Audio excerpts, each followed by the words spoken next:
Assalamu alaikum class. Welcome in the course of nuclear physics.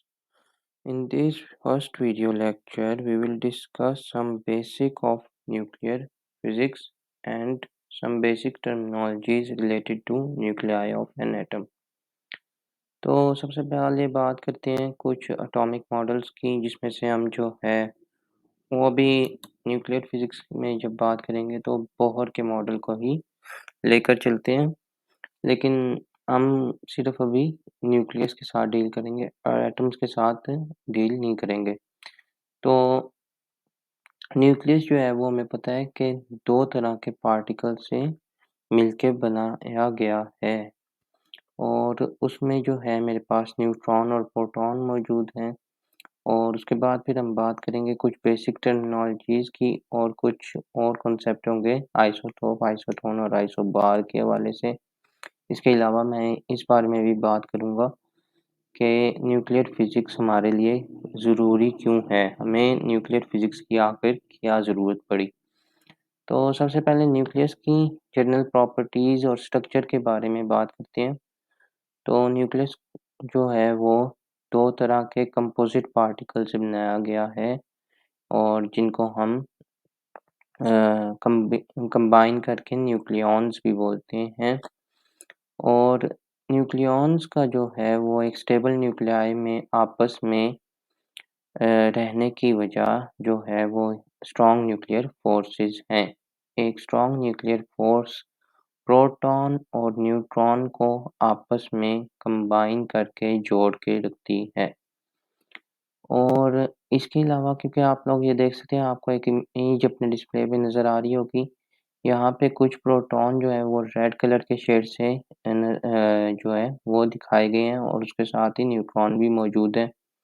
तो अगर हमें एक स्टेबल न्यूक्लियस चाहिए क्योंकि आपको पता है प्रोटॉन और प्रोटॉन में आपस में पॉजिटिव चार्ज है। तो अगर मैं एक स्टेबल न्यूक्लियाई को कंसीडर करूँगा तो एट दैट टाइम जो इनकी रिपल्जन होगी पॉजिटिव चार्जेस की जो रिपल्जन होगी पॉजिटिव चार्जेस की वो बेसिकली ज़्यादा होनी चाहिए स्ट्रॉन्ग न्यूक्लियर फोर्स की बिटवीन प्रोटॉन एंड न्यूट्रॉन।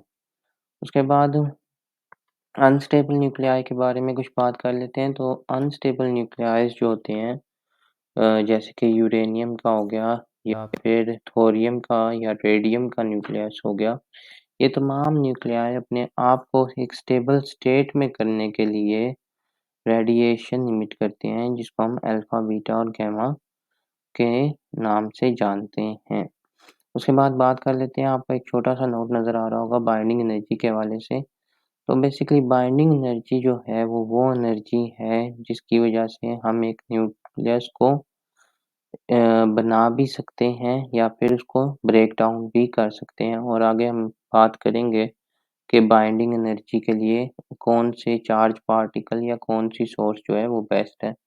फिलहाल आप लोग ये याद रखें कि एक एटम के न्यूक्लियस को अगर हमें ब्रेक डाउन करना है या फिर हमें एक न्यूक्लियस को जनरेट करना है तो जनरेशन और ब्रेक डाउन की जो एनर्जी होगी वो एक ही एनर्जी पे मतलब सेम एनर्जी होगी किसी भी एक न्यूक्लियस को ब्रेक डाउन या फिर जनरेट करने के लिए और उस एनर्जी को हम बाइंडिंग एनर्जी कहते हैं। तो पीरियोडिक टेबल में ये चीज़ देखी गई है कि आयरन की जो बाइंडिंग एनर्जी है पर न्यूक्लियॉन वो सबसे ज़्यादा हाईएस्ट है और ये एक मोस्ट स्टेबल न्यूक्लियाई है। उसके बाद थोड़ी-सी बेसिक्स पर बात कर लेते हैं। तो एटॉमिक नंबर आप लोगों ने शुरू से पढ़ा हुआ है कि वो numbers the number of protons in nucleus और nuclide is called atomic number shown with the symbol C। उसके बाद हम बात कर लेते हैं एटॉमिक मास नंबर से। तो एटॉमिक मास नंबर जो है वो basically number of nucleon the sum of neutron और proton is considered as the mass number और एटॉमिक मास नंबर। अब अपने मेन क्वेश्चन की तरफ ज़रा चलते हैं कि आखिर हमें न्यूक्लियर फिज़िक्स की ज़रूरत क्यों पेश आई? तो अगर मैं एक एटम की बात करता हूँ तो एटम के जो सब एटॉमिक पार्टिकल्स की डिवीज़न है जिसमें मेरे पास इलेक्ट्रॉन, न्यूट्रॉन और प्रोटॉन मौजूद होते हैं। ये तमाम पार्टिकल्स फर्मियॉन्स की क्लास में आते हैं।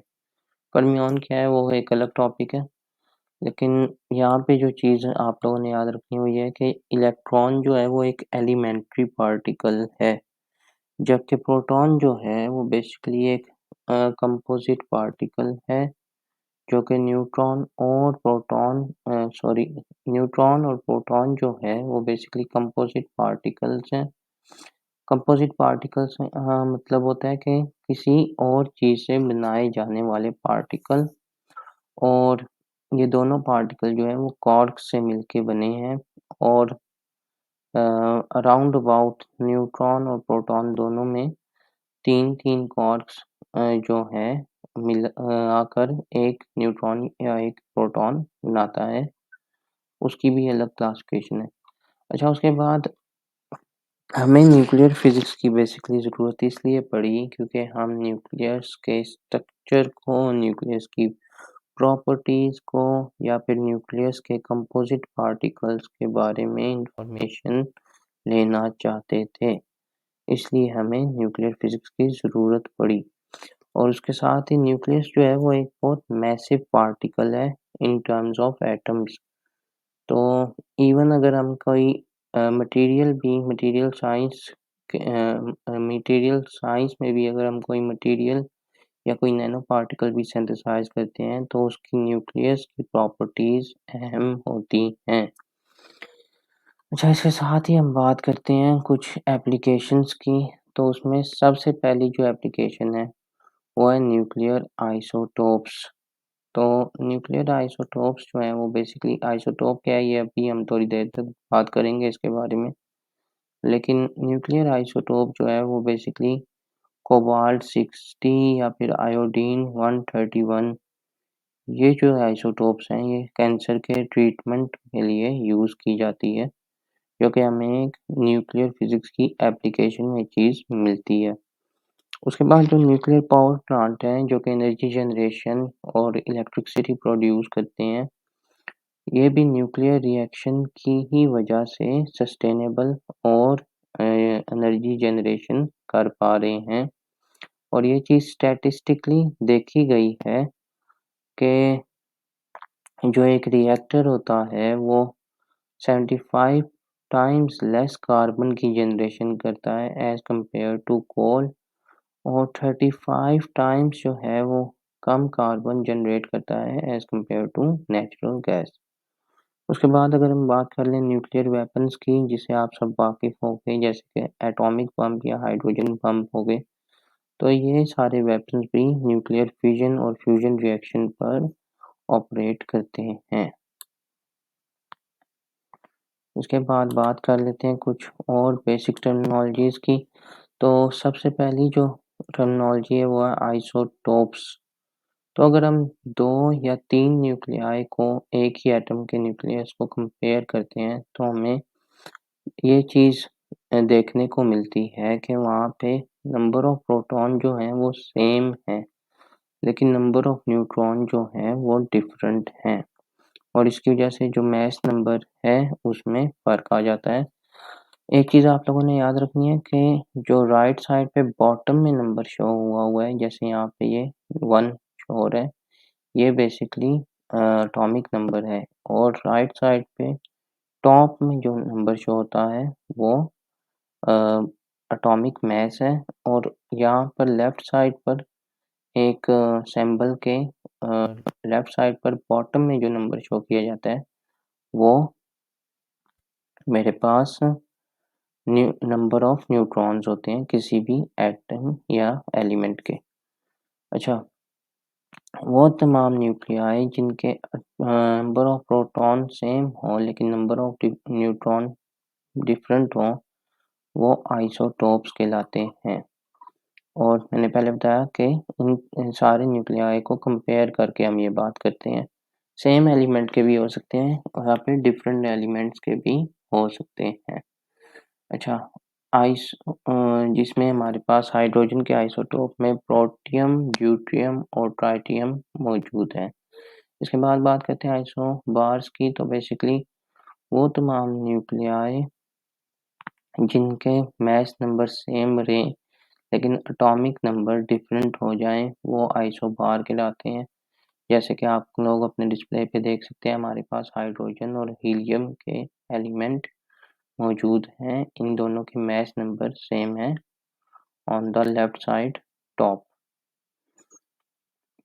उसके बाद हम बात करते हैं आइसोटोन्स की। तो बेसिकली आइसोटोन्स जो हैं वो न्यूक्लियाइड होते हैं जिनके नंबर ऑफ न्यूट्रॉन सेम रहते हैं, लेकिन मास नंबर और एटॉमिक नंबर डिफरेंट हो सकते हैं। नंबर ऑफ न्यूट्रॉन सेम रहते हैं, लेकिन मास नंबर और एटॉमिक नंबर डिफरेंट हो सकते हैं। जैसे कि यहाँ पे मेरे पास हाइड्रोजन का एक आइसोटोप मौजूद है और उसके साथ ही मेरे पास हीलियम का एक स्टेबल आइसोटोप कह सकते हैं इसको, लेकिन हीलियम का एक एटम मौजूद है और इन दोनों के जो नंबर ऑफ न्यूट्रॉन्स हैं वो सेम है on the left side in the bottom. उसके बाद कुछ एक और इम्पोर्टेंट चीज़ है जो कि न्यूक्लियर फिजिक्स में हम यूज़ करते हैं, स्पेशली न्यूक्लियॉन्स के हवाले से, न्यूट्रॉन और प्रोटॉन के हवाले से, वो है फोर्सेस या फिर फंडामेंटल फोर्सेस। तो दुनिया में जो है वो 4 तरह की फंडामेंटल फोर्सेस जो हैं वो फ़िलहाल डिस्कवर हो चुकी हैं और इन्हें फंडामेंटल कहने की वजह ये है कि बाकी सारी फोर्सेस में कहीं न कहीं इनका इफ़ेक्ट लाज़मी होता है। सबसे पहली जो फ़ोर्स है वो मेरे पास ग्रेविटेशनल फ़ोर्स है, उसके बाद मेरे पास इलेक्ट्रोमैग्नेटिक फ़ोर्स है, उसके बाद मेरे पास वीक न्यूक्लियर फ़ोर्स है और उसके बाद स्ट्रॉन्ग न्यूक्लियर फ़ोर्स है। इसके नेक्स्ट वाले कॉलम में मेडिएटर लिखा हुआ है, तो मेडिएटर से बेसिकली हम कहते हैं कि फ़ोर्स कैरियर या फिर वर्चुअल पार्टिकल भी देखे गए हैं मेडिएटर को डिफ़ाइन करने के लिए। मेडिएटर बेसिकली फ़ोर्स कैरियर्स को कहते हैं और वर्चुअल पार्टिकल वो पार्टिकल होते हैं जो बहुत थोड़े टाइम के लिए एग्ज़िस्ट करते हैं और the mediator for the gravitational force is gravitational force is gravitators. The mediator for electromagnetic force is photons. The mediator for weak nuclear force is boson, which is further classified as W boson and W minus and Z bosons. And the mediator for the strong nuclear force is ions. The origin basically refer to the property of a matter that causes force to arise. Like for the gravitational force, the origin is a mass.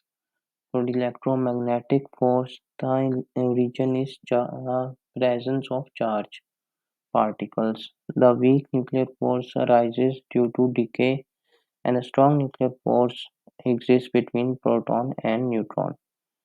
There are some equations which defines these forces uh, for the case of gravitational and electromagnetic force. The first equation is G m1 m2 over r का square, जो आप लोगों ने पहले भी पढ़ा हुआ है, न्यूटन लॉज है। उसके बाद सेकंड जो इलेक्ट्रोमैग्नेटिक फोर्स है ये कूलम्ब्स लॉ को इंडिकेट करती है और वीक और स्ट्रॉन्ग न्यूक्लियर फोर्स के लिए हम लोग अभी तक इक्वेशन डिफाइन नहीं कर सके। उसके बाद अगर हम स्ट्रेंथ की बात कर लें तो जो ग्रेविटेशनल फोर्स की स्ट्रेंथ है वो 10⁻⁻38 है। उसके बाद मेरे पास इलेक्ट्रोमैग्नेटिक फोर्स की जो है वो 10⁻⁻2 है। वीक न्यूक्लियर फोर्स की 10⁻1-7 और उसके बाद स्ट्रॉन्ग न्यूक्लियर फोर्स की 1। अच्छा, एक बात आप लोगों ने याद रखनी है कि जो स्ट्रेंथ है ना, अगर हम कंपैरिजन करते हैं फोर्सेस का, तो जो सबसे वीकेस्ट है ना फोर्सेस में स्ट्रेंथ के हवाले से वो ग्रेविटेशनल फोर्स है and the strongest force is strong nuclear force in terms of strength. और उसके बाद सिर्फ इनकी रेंज है जो कि न्यूक्लियर मॉडल में है, वो न्यूक्लियर फोर्सेस हैं उनकी हमने रेंज डिफाइन की है For weak nuclear force, it is 10 raised to power minus 8 meter, and for strong nuclear force, it is 10 raised to power minus 15. So this was about some basics of nuclear physics. In next video lecture, we will discuss about something about atomic mass unit and binding energy. So thank you for watching. See you in the next video lecture.